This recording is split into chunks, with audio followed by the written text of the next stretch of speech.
policías que fueron enviados de Lima. Los pobres diablos de la policía, por 700 soles, estos pobres diablos están cumpliendo el mismo rol que los traidores que se aliaron con los españoles en el Indios contra Indios de la Conquista. A las 5 de la mañana del 2 de enero del 2005, los etnocaceristas emboscaron a una patrulla del Escuadrón Verde en las cercanías de la comisaría y asesinaron a balazos a Carlos Caguana Pacheco, Ricardo Rivera Fernández, Abelardo Cerrón y a Luis Chávez Vázquez. Este es el preciso instante en que los humanistas logran herir a 4 policías del Escuadrón Verde, enviados como dotación de avanzada para la gran incursión de las fuerzas del orden. En esta esquina, expertos tiradores armados con potentes fusiles automáticos.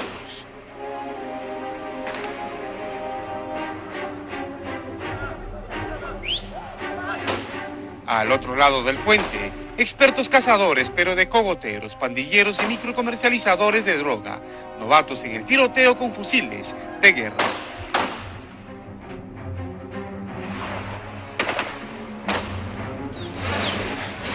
Acá vemos a los policías que han sido acribillados a balazos. Aquí la persona está tratando de auxiliarlas, pero...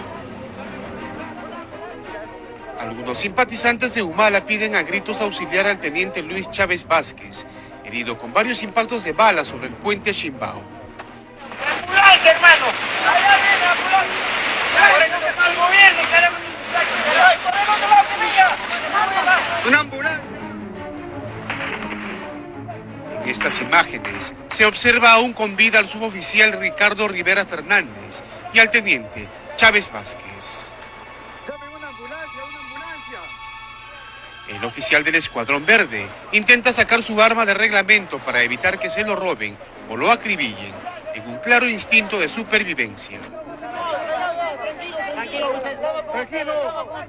¡Llame una ambulancia! En medio de la confusión, entra en acción el centinela.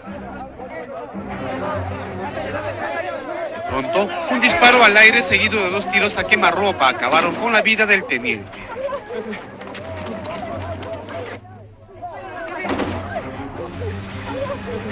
El autor de los disparos con el potente fusil AKM fue el centinela, que aparece alterado después de acribillar cobardemente al indefenso policía.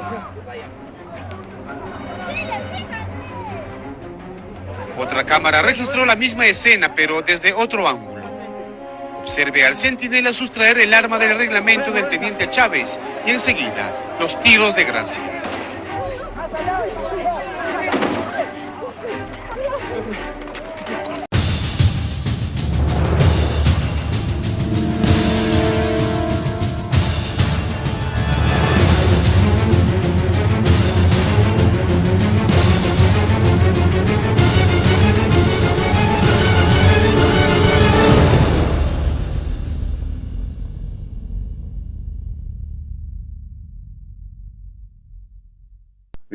Los expedicionarios éramos carne de cañón en realidad, porque nos mandaron a buscar una salida sin saber hacia dónde íbamos, sin saber los peligros que enfrentábamos. Éramos unos inconscientes, no éramos unos héroes o valientes, éramos inconscientes, cualquiera de los tres. ¿Qué tan difícil fue para usted aceptar que tenía que comer carne humana? Fue un momento muy difícil, pero también todo te fue llevando hacia eso, es decir, las circunstancias del día a día, el tema de que se terminaba los pequeños pedacitos de chocolate o de galletitas que venías comiendo, que los vasitos de vino, éramos 18 en ese momento, todo eso, y además pasaban los días, no nos venían a buscar, empezaron a tirar la idea que se sentía por ahí que la única forma de vivir era alimentándonos con nuestros compañeros, que tuviste asco, repugnancia, que eras consciente que estabas venciendo, pasando por arriba de un tabú, pero todo te llevaba a tomar la decisión que era de vida o muerte. O quiero vivir o me voy a morir, no hay vuelta. Y a los 19 años lo que querés es vivir. Es decir, te tragás un sapo si es necesario. Y allá no solo nos alimentamos con carne humana, pero comimos lo que Javier decía que eran líquenes, eran cosas verdes en las piedras, las tratamos de chupar, de masticar, eran incomibles, tratamos de comernos una valija de cuero, es decir, el hambre era algo brutal. Y el instinto humano te lleva a sobrevivir de una forma o de otra, y fue lo que nosotros hicimos. Tomamos la elección de sobrevivir gracias a nuestros compañeros muertos. ¿Se sintió terror en algún momento, desde el momento del impacto, me refiero, hasta el último instante que estuvo en la montaña? ¿Llegó un momento interno, por lo menos, de sentir terror, de sentirse completamente solo, aislado, consigo mismo, en el momento del accidente y días posteriores? No, en realidad el momento del accidente ni cuenta te diste, es decir, el estar mirando y el ver tierra, el chocar, el romperse, el caerse, fueron cuestiones de segundos. Uh-huh. Y lo que yo pensaba que el avión se caía, en realidad el avión se estaba deslizando montaña abajo. Momentos de terror no hubo, fue todo un terror, fue todo un miedo que fuiste superando, que al principio esperaste que vinieran, que después quedaste en esa soledad brutal cuando sentimos que se había suspendido la búsqueda, y en esa montaña y vos salías y decías, y bueno, para el mundo yo estoy muerto, y ahora, ¿qué es lo que va a pasar? ¿Cómo me voy de acá? ¿Cómo me voy de esta inmensidad blanca? Era una locura, cuando tú lo pensabas era una locura. ¿Qué sentiste? Sí, sentiste angustia, sentiste desesperación, sentiste desapego, desasosiego, te sentiste que estabas solo en eso, por más que tuvieras a tus compañeros en la vuelta. Y fue una sensación muy difícil, es decir, el saber que no ibas a ver más a tu papá, a tu mamá ni a tu hermano, que era muy difícil que los volvieras a ver, que no te podías despedir de ellos, darles un beso, un abrazo y decir vuelvo a la montaña a morirme, era algo muy duro por lo que estaba pasando. Y entonces eso te retorcía y te pasaba eso en especial de noche, cuando vos te tapabas, te quedabas solo contigo mismo, sentías eso. Y sin embargo al otro día cuando te despertabas, volvías a tener ese espíritu pujante, ese espíritu de no me voy a entregar, ese espíritu yo voy a volver a ver a mis padres, voy a seguir luchando para salir de acá de la montaña. ¿Qué tan difícil era apaciguar el sueño en la montaña? ¿Era complicado? ¿Se tardaba minutos, horas en uno quedarse dormido? Sobre todo por el tema de los pensamientos y también del frío, de las cosas que uno estuvo pasando. Bueno, tenés varias cosas, es decir, yo tengo la sensación de que dormía, que estaba muy cansado y dormía. En las expediciones, cuando estuvimos en la cola, dormíamos, porque estábamos agotados realmente, y cuando usamos el sobre de dormir en la última expedición también dormimos. El cansancio era mucho el esfuerzo que tenías y sí te dormías.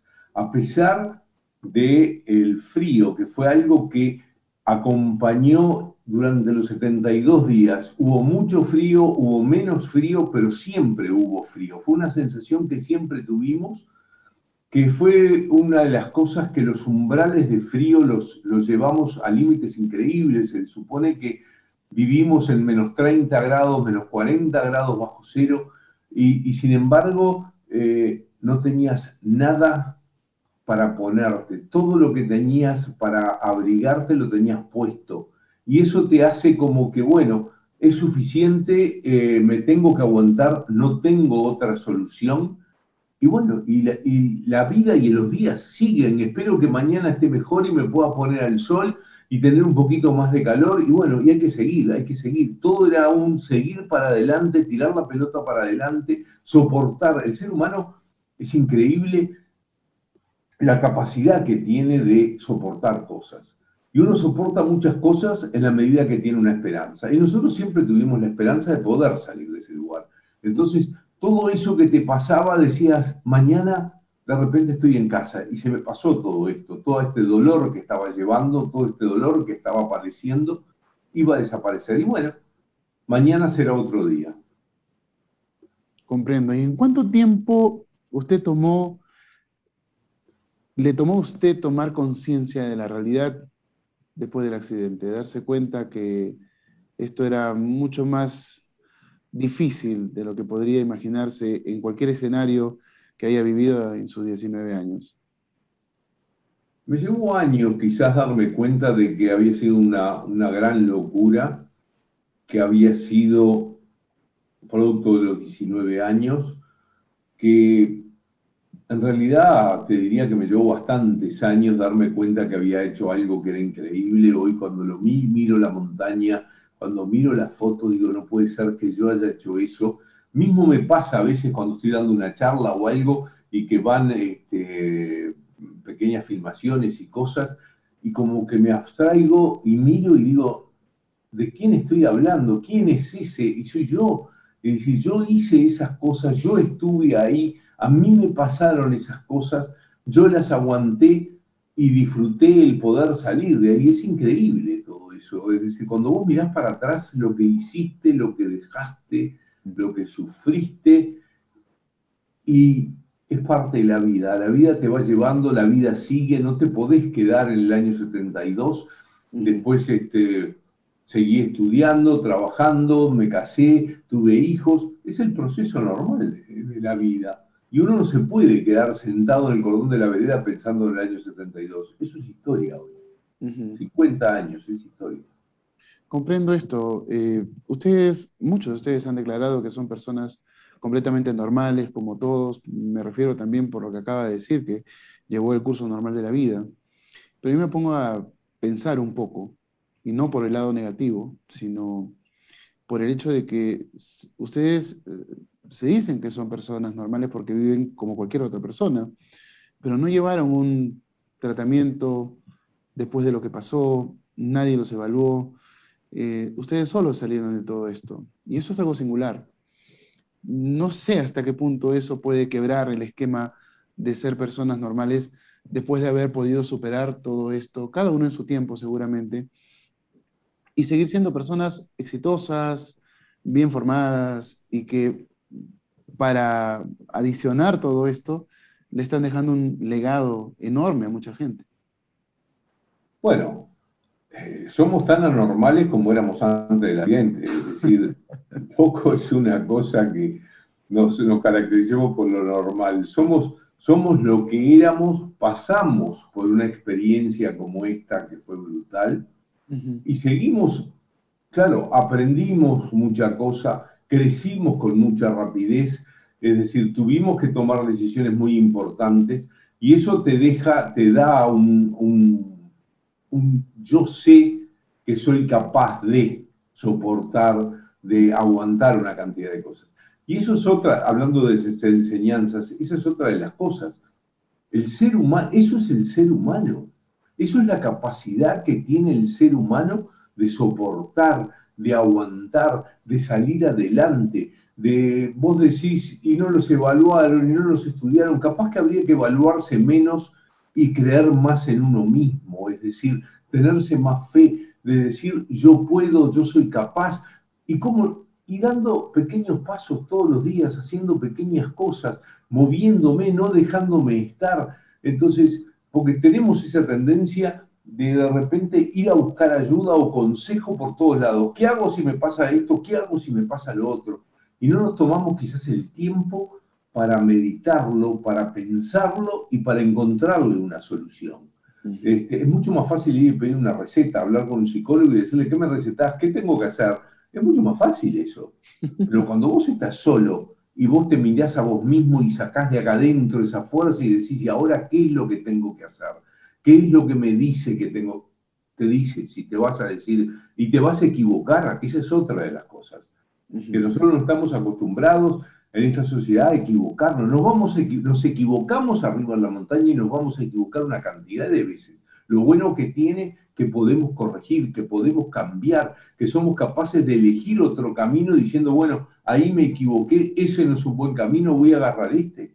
Y puede pasar de vuelta lo mismo, y eso es lo que nos da experiencia, eso es lo que nos da la vida, eso es el vivir. Si no, vamos todos los días a pedir una recetita a ver cómo mejor andamos o nos tomamos 2 pastillas. Bueno, nada es fácil en la vida, ¿no? No, sin duda, sin duda. Nadie nos lo comunicó tampoco, así es que No, estamos nadie nos juntos. dijo, tampoco nadie nos dijo que la vida era fácil, Así es. Bueno, estamos todos juntos de repente, pero también estamos solos al mismo tiempo, porque dependemos de nosotros mismos para muchas cosas, ¿no? sin Y duda. descubrir todas estas capacidades que uno va desarrollando de acuerdo a lo que le toca vivir es algo bastante interesante, lo que me lleva a preguntarle, ¿de quién cree que pudo haber aprendido más estando en la montaña? ¿Cuál de sus compañeros usted siente que le transmitió más cosas y pudo absorberlas, asimilarlas para fortalecerse, para ser un poco mejor después de toda esa experiencia?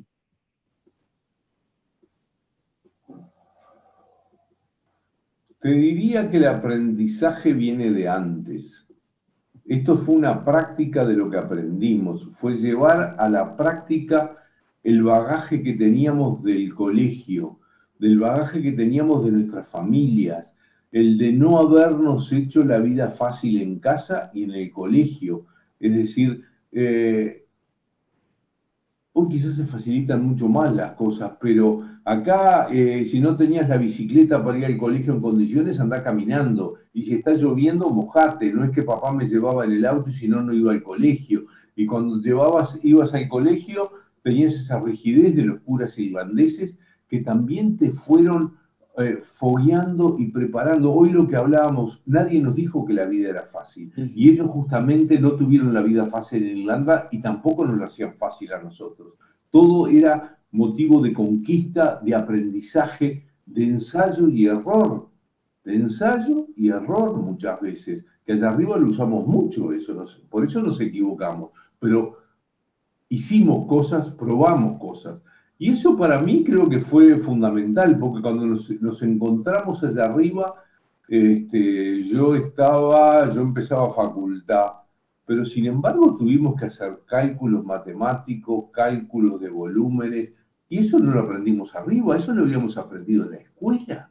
Es decir, esa montaña de cosas que uno aprende en la escuela, aprende en el liceo, y que dice, esto no me sirve para nada. Allá arriba a nosotros nos fue útil eso. Y gracias a todo eso pudimos tener un grupo en el cual dialogábamos cosas, o uno decía, vamos a hacer tal cosa, y otro aportaba para mejorar esa idea.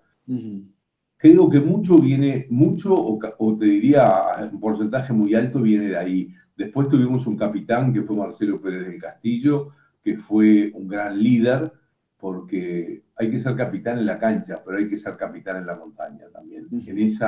En esa tragedia brutal, habiendo sido él el organizador, habiendo sentido la culpa de haber llevado a todos esos muchachos jóvenes a ese accidente, y sin embargo, mientras él estuvo, mantuvo el mando, hacía cosas, mandaba a hacer cosas, nos daba esperanza, y eso fue un ejemplo también, es decir, ver a alguien que en ese momento tan difícil comanda, la verdad que es y sigue siendo un capitán con mayúsculas. Nando Parrado sigue hablando en sus conferencias acerca de la decisión de Marcelo Pérez, que fue la más difícil decisión que vio en su vida. ¿Usted cree lo mismo? Y no tengo dudas, es decir, Marcelo, cuando vio que el grupo iba a decidir el tema de la alimentación, fue un tema muy que lo golpeó mucho, ¿no? Fue un tema muy duro. Y bueno, pero son parte de las decisiones que se toman y él las asumió también, ¿no? Bueno, un gran capitán entonces, ¿no? Lástima que se fuera con la avalancha junto con otras personas más. Exactamente. ¿Qué fue lo más injusto dentro de la montaña? ¿Usted ha sentido que ha sido muy fuerte para usted haberlo soportado?